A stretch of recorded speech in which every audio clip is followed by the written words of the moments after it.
আমি পেরেছি। আপনারা দেখতে পাবেন ঢাকা থেকে কিভাবে মারাংতাং পাহাড়ে যেটা হয়েছে গিয়ে সমুদ্র পৃষ্ঠ থেকে 1662 মিটার উপরে, যেখান থেকে ম্যাগ নিচে দেখা যায়। আমি এখন দাঁড়িয়ে আছি বাংলাদেশের সবচেয়ে ব্যস্ততম bus terminal Sayedabad bus terminal. এইখান থেকে আমরা রওনা দিব পাহাড়, ঝর্ণা এবং সমুদ্র ভ্রমণে। আমরা একটা টুরিস্ট কমিউনিটির সাথে যুক্ত হয়েছি। মাত্র 2900 টাকায় ভ্রমণ করব আমরা। সায়দাবাদ হুজুরবাড়ির গেটের সামনে গোলাপবাগের মসজিদ এবং এই যে সিটি কর্পোরেশনের মসজিদের এখান থেকে আমাদের টুরিস্ট গাইড এসে আমাদেরকে গাড়িতে নিয়ে যায়। রাত্র 11টার সময় এখান থেকে গাড়ি ছেড়ে যায় মারাংতাং আলীকদমের উদ্দেশ্যে বান্দরবন জেলায়। আমরা এখন দাঁড়িয়ে আছি ইয়াংসা আর্মি ক্যাম্পের এখানে। আমাদের আইডি কার্ড গুলা চেক করবে পাহাড়ে ওঠার জন্য বাংলাদেশ সেনাবাহিনী। তবে বলে রাখা ভালো, আপনাদের স্বার্থে পাহাড়ে ভ্রমণ করার সময় আর্মিরা আপনাদের আইডি কার্ড এবং আপনাদের অভিভাবকের নাম্বার আপনাদের নাম্বার রেখে দেবে। তাই অবশ্যই সঙ্গে 2 থেকে 3 কপি আপনাদের জাতীয় পরিচয়পত্রের ফটোকপি সঙ্গে রাখবেন। আমরা মারাংতং চলে আসছি। মারাংতং এর এই একটু জিরাই এই রিসোর্টে আছি। আমরা কম খরচে আসার জন্য ট্যুরিস্ট বিডি ট্যুরিজমের সাথে যুক্ত হয়ে এসেছি। এদের সাথে আসার পরে আমাদের সকালের নাস্তা এবং সকালের খাবার এখানে পরিবেশন করলো। আমরা এই খাবার দাবার খেয়ে করে আমরা ঝর্ণার দিকে আগাচ্ছি। পাহাড়ের উপরে উঠতেছি আর ক্লান্ত হয়ে যাচ্ছি। দেখেন কত বড় বড় পাথর এবং পাথরগুলো খুব পিচ্ছিল, পা পিছলে যাওয়ার সম্ভাবনা আছে। আমরা এই যে ঝর্ণাটির সেই উৎপত্তি স্থলের দিকে এগোচ্ছি। এটা হচ্ছে মারাংতাং এলাকার শিলবুনিয়া ঝর্ণার দিকে আমরা যাচ্ছি। যে দেখেন এইখানে ন্যাচারালি এক সময় আগ্নেয়গিরির মুখে মূলত পাথরের সৃষ্টি হয়, আর পাহাড়গুলো সৃষ্টিকর্তা সৃষ্টি করেছে পৃথিবীকে স্থির করার জন্য, প্যারেক হিসাবে সৃষ্টি করছে। কিন্তু আমরা এখন সমুদ্রপৃষ্ঠ থেকে প্রায় 1000 ফুট উপরে আছি। দেখেন আমরা কত গহীনে চলে আসছি। এখানে অনেক বন্য, দেখেন এখানে অনেক বন্য খাদ্য দেখা যাচ্ছে। এই যে একটা ফল দেখা যাচ্ছে এখানে ন্যাচারালি হয়ে আছে। আমরা যেইখানে আসি, আমি আর ক্যামেরাম্যান ব্যতীত এইখানে এই মুহূর্তে কোনো মানুষজন নাই। আর দেখেন পানির কত সুন্দর ন্যাচারাল আওয়াজ। আমরা খুঁজে বের করবো আজকের যে আমাদের এই যে ন্যাচারাল ঝর্ণার উৎস কোথা থেকে আসতেছে। কত সুন্দর একটি দুর্গম এলাকা। আমরা চলে এসেছি একেবারে ঝর্ণার মুখে, যেখান থেকে ঝর্ণার উৎপত্তি। ঝর্ণা মূলত মেঘের যে পানি কণাগুলো আছে এগুলো পাহাড়ের সাথে মিশে তারপরে বালু বেলে পাথরের ভিতর দিয়ে চুয়ে চুয়ে পানিগুলো একটা জায়গা থেকে বের হয়, আর এইখানে থেকে ঝর্ণার উৎপত্তি হয়। আর এই ঝর্ণা থেকেই কিন্তু পৃথিবীতে যত নদী সমুদ্রের উৎপত্তি। এই ছোট ছোট ঝর্ণা থেকেই কিন্তু পৃথিবীতে বিভিন্ন নদী এবং পানির উৎস তৈরি হয়েছে। পানির যে চলাচলের জন্য আমরা নদীগুলো যে দেখতেছি এগুলো কিন্তু এই ঝর্ণা থেকে উৎপত্তি। আর এত সুন্দর এই যে মনোরম দৃশ্য, এটা নিজ চোখে না দেখলে আসলে ভাষায় বোঝানো যায় না। এই জায়গাটা অনেক সুন্দর এবং এই জায়গায় ন্যাচারালি পানি আসতেছে পাহাড়ের উপর থেকে, পানি বেয়ে বেয়ে পড়তেছে। আর আমরা চলে এসেছি একেবারে যেইখানে থেকে আপনার এই যে পানিগুলো পড়তেছে ঠিক সেই জায়গায় চলে এসেছি আমরা এই দুর্গম পরিবেশে। আমাদের সাথে আরও লোকজনও যদিও ছিল। এইখানে আসার পরে মনটা একেবারে ভালো হয়ে গিয়েছে। ভ্রমণের দ্বিতীয় স্পট আমরা ঝর্ণা, শিলবুনিয়া ঝর্ণা শেষ করে দুপুরে খাওয়া দাওয়া করে এখন আমরা এই যে সূর্যের আলো থাকতে থাকতেই পাহাড়ের চূড়ায় যাওয়ার জন্য চাঁদের গাড়ি প্লাস স্থানীয় মোটরসাইকেল পাওয়া যায় 150 সিসি। কিন্তু বিভিন্ন বাঘ থাকাতে আমরা যেহেতু অ্যাডভেঞ্চার প্রেমী মানুষ, তাই আমরা চাচ্ছি যে হেঁটে হেঁটেই উঠবো এবং সৌন্দর্যের বৈচিত্র্যময় দৃশ্য আমরা উপভোগ করব। যদিও উপরের দিকে উঠতে খারাপ বললেই চলে, পাহাড় কেটে সামান্য একটু ঢাল তৈরি করা হয়েছে, কিন্তু উঠতে প্রচুর কষ্ট। আমাদের বেঁচে থাকার রসদ মানে খাবার যা লাগে, পানি, শুকনো খাবার, এগুলো সাথে নিয়ে তো উঠছি, কারণ রাতে আমাদের এখানে থাকতে হবে। আপনাদের দেখাই যে এটা কি পরিমাণ খাড়া, ইঞ্জিনে ধরে না। এই যে গলায় ঘন্টা কেন লাগানো হয়? এই যে গলায় কাঠ, দূরে থাকলে শব্দ শোনানো যায়, হারাই গেলে। ও তাই, মানে গোধূলি আর কথাটা আসছে, গরুকে যখন সন্ধ্যাবেলা বাসায় ফিরে নিয়ে যায় এই সময়টাকে গোধূলি টাইম বলা হয়। গরু হেঁটে যায় এবং গরুর পায়ের ধুলি ছড়ায়, তাই গোধূলি বলা হয়। এই গরুকে সারাদিন চড়াইছে, এখন ওরা যাচ্ছে, ওদের গলায় একটা ঘন্টা লাগাই দিছে। যাতে পাহাড়ে হারিয়ে না যায়, খুঁজে পাওয়ার জন্য। বন্য শুয়োর রাস্তার পাশে মাটি ছাড়াচ্ছে, মনে হয় বাচ্চা প্রস্রাব করবে নাকি মাটি থেকে কিছু বের করে খাচ্ছে, ঠিক বুঝে উঠতে পারতেছি না। আমরা চলে এসেছি আমাদের সেই কাঙ্ক্ষিত মারাংতাং পাহাড়ের চূড়ায়। আমরা আজকের এখানে রাত্রি যাপন করব এবং এই যে দেখা যাচ্ছে বিভিন্ন তাঁবু তৈরি করা ঘর, যেটা অ্যাডভেঞ্চার লাইফ, তাঁবুতে কাটানো সময় পার করব আজকে রাত্র। প্রতিটা তাঁবুতে একটি করে টিম ছিল, প্রত্যেকটা টিমে 4 জন করে সদস্য ছিল। আমরা রাতে তাঁবুতে ছিলাম, এক একটা তাঁবুতে 4 জন করে আমাদের টিমের, এবং সন্ধ্যাবেলা খেতে দিয়েছিল মুড়ি বানানি। তারপর হয়েছে ক্যাম্প ফায়ার করে কয়লা তৈরি করে তারপরে বারবিকিউ তৈরি করা হয়েছিল। প্রত্যেকের জন্য একটি করে মুরগির গোশ বারবিকিউ করা এবং 4টি করে রুটি রাতে খাবার হিসাবে দিয়েছিল। পরে আবার তাঁবুতে ঘুমাইয়ে সকালবেলা উঠে আমরা সেই চলে গেছি মেঘ দেখতে। এই যে মেঘ দেখাচ্ছি, সাথে আর একটা জিনিস দেখেন, এই যে পাহাড়িরা সকালবেলা তাদের চাষকৃত সবজি নিয়ে যাচ্ছে, এই যে ফল কলা, তারা দেখেন খাড়া পাহাড়ে বেয়ে বেয়ে যাচ্ছে হাইটিং, সাথে একটা ইয়ে আছে। কিন্তু এটা কত উপর থেকে তাদের জুম চাষ বলে, পাহাড়ের চাষাবাদ পদ্ধতিকে জুম চাষ বলে, সেটা হতে পারে কোনো সবজি ধান যাই হোক না কেন।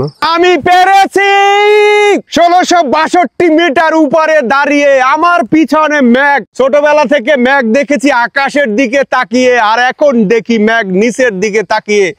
এই ফিলিংসটা কেউ সচক্ষে না দেখিলে, সশরীরে না দেখিলে এর এক্সপ্রেশন বোঝানো সম্ভব না। আমরা মেঘ দেখতাম সব সময় আকাশের দিকে তাকিয়ে।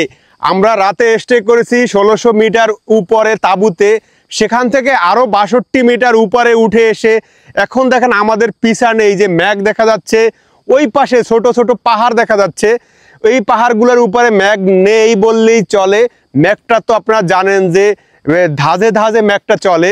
এইখানে দেখেন কত সুন্দর সাদা মেঘের রাশি রাশি মেঘগুলো আকাশে ভেসে যাচ্ছে, আর আমরা এসেছি সেই মেঘের উপলব্ধি করতে। আমরা এখন আছি মারাংতাং পাহাড়ে। এটা হচ্ছে বান্দরবানের আলীকদম উপজেলায় মারাংতাং পাহাড় চূড়ায়। এইখানে একটি বৌদ্ধ মন্দির আছে, যেহেতু উপজাতিরা ম্যাক্সিমাম তাদের ধর্মগুরু।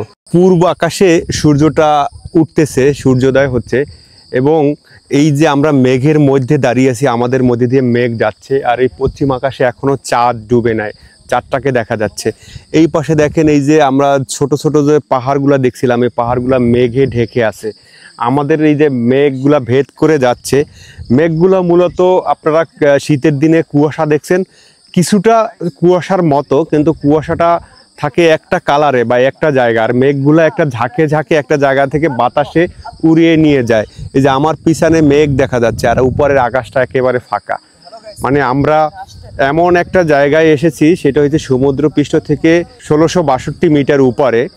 এইখানে দাঁড়িয়ে থাকাতে পৃথিবীর একটা হাইকিং মেনটেন করে মেঘটা এই লেভেলে চলে যাচ্ছে আমাদের থেকে নিচে। মেঘ সাধারণত 700 থেকে 1200 মিটারের মধ্যে থাকে, আর আমরা যেহেতু তার উপরে চলে এসেছি, এই জন্য মেঘটা আমাদের থেকে নিচে মনে হচ্ছে। এই যে দেখা যাচ্ছে যে ছোট ছোট তাঁবু, আমরা পাহাড়ের থেকে মাছ বরাবর নামছি 62 মিটারের অর্ধেক, মানে 30 মিটারের মতো নামছি, আরো 30 মিটার আছে। ওইখানে আমরা রাত্রি যাপন করছি ওই যে তাঁবুতে। এক একটা তাঁবুতে আমরা 4 জন করে ছিলাম। বাইরে যদিও বাতাস ছিল, কিন্তু তাঁবুর ভিতরে যেহেতু প্যারাশুট কাপড়ের তাঁবুগুলা গরম ছিল। এবং এই যে দেখেন এখন দিনের আলো বাড়াতে মেঘগুলো আমাদের নিচ থেকে যাচ্ছে, এবং এই পাহাড়গুলো দৃশ্যমান হচ্ছে আস্তে আস্তে। যে পাহাড়ের মাথা দেখা যাচ্ছে, মাঝখান থেকে কিন্তু এই যে মেঘগুলো ভেসে ভেসে যাচ্ছে। আমরা পাহাড় থেকে নেমে কক্সবাজারের উদ্দেশ্যে রওনা দিয়েছি। আমরা চলে এসেছি কক্সবাজার। আমরা এখন কক্সবাজারের লাবণী বিচ এবং সুগন্ধা বিচ, এই দুইটা বিচ আমাদের এই টুরিস্টের যেই গ্রুপের সাথে আসছি তাদের খরচে। আমাদের ট্যুরিস্ট গ্রুপের সাথে এসে আমরা নিজেরা যে 4 জন একসাথে ছিলাম পরিচিত, এই 4 জন মিলে একটি হোটেলে রুম নিয়েছি নিজেরা যাতে গোসল করতে পারি, এবং আমাদের নিজেদের ব্যাগ মোবাইল ফোনে চার্জ করার জন্য। সেখানে ব্যাগ এবং বিস্তারিত মোবাইলে চার্জ করে দুপুরে গোসল করে হোটেলে খাওয়া দাওয়া করে আমরা নিজেরা গাড়ি রিজার্ভ করে পাটুয়া টেক এবং টেকনাফের উদ্দেশ্য জাহাজপুরে বন্যপ্রাণী অভয়ারণ্যের দিকে রওনা দিয়েছি। আমি এখন দাঁড়িয়ে আছি টেকনাফের গর্জন বনে। এখানে বন্যপ্রাণীর অভয়ারণ্য, এখানে হাতি এবং কচ্ছপ যে সকল প্রায় বিলুপ্তির পথে আমাদের দেশ থেকে, আগে সবসময় একটা সময় দেখা যেত। এই গর্জন গাছটাও কিন্তু অ্যাভেলেবেল সব জায়গায় হয় না। এটা টেকনাফের সেই গর্জন বনে বন্যপ্রাণী যাতে এইখানে এসে বসবাস করতে পারে, এর জন্য এই যে গর্জন বনের এই গর্জন গাছগুলো দেখতে, গর্জন গাছগুলো হেভি, অনেক উঁচা কিন্তু মাথায় গিয়ে কয়েকটা ডাল। অন্যান্য গাছ যে রকমের একটু সমতল ভূমিতে স্বাভাবিক থাকে, কিন্তু এই গর্জন বনের গাছগুলা অনেক বড় বড়, একেবারে অনেক বড়, উপরে কয়েকটা ডালপালা থাকে, যদিও এই গাছগুলো অ্যাভেলেবেল না।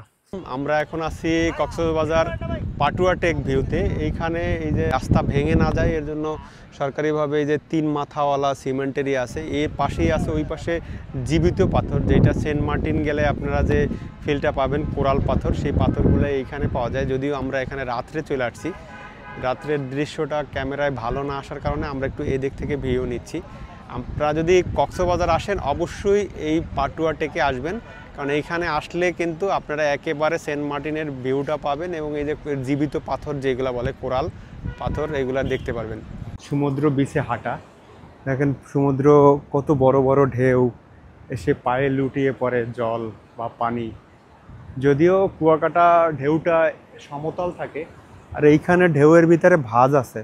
সমুদ্র বিচে ভ্রমণের পরে আমরা চলে আসলাম মাছের মার্কেটে। এখান থেকে যে জীবিত কাঁকড়া এবং অনেক মনস্টার চিংড়ি, অন্যান্য সামুদ্রিক মাছ আছে, এগুলো কিনে নিয়ে আসা যায়, অথবা এখান থেকে কিনে বিভিন্ন রেস্টুরেন্টে গিয়ে ভেজেও খাওয়া যায়, অথবা সেই সকল রেস্টুরেন্টেও পাওয়া যায়। যদি আপনারা কিনে নেন তাহলে কম খরচ হবে, আর রেস্টুরেন্টে গিয়ে কিনলে টাকা বেশি লাগবে। ভ্রমণে গেলে সবচেয়ে বেশি যেটা কেনে তা হলো আচার। আপনারা আচার কেনার আগে অবশ্য সাবধান হবেন, আপনাদের যেটা খাওয়ানো হয় ওই প্যাকেট থেকে আচার আনতেছেন কিনা বা ওই কোয়ালিটির আচার আনছেন কিনা এগুলো দেখে নেবেন, এবং মেয়াদ আছে কিনা এগুলো দেখে তারপরে আচার কিনবেন।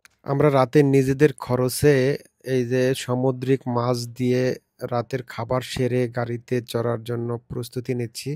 এখান থেকে খাবার খেয়ে হোটেলে গিয়ে আমাদের ব্যাগ নিয়ে আমরা রওনা দিব ঢাকার উদ্দেশ্যে। কক্সবাজার আসার আগে যে 5টি ভুল সাধারণত মানুষ করে থাকে, সেটা হচ্ছে কক্সবাজার কিন্তু এক এক সময় মানুষ এক এক রকমের থাকে। সিজনে বা শুক্রবার দিন, বন্ধের দিনগুলোতে কিন্তু কক্সবাজার শহর এই যে ট্যুরিস্ট এক্সপটগুলোতে কিন্তু অনেক মানুষ থাকে।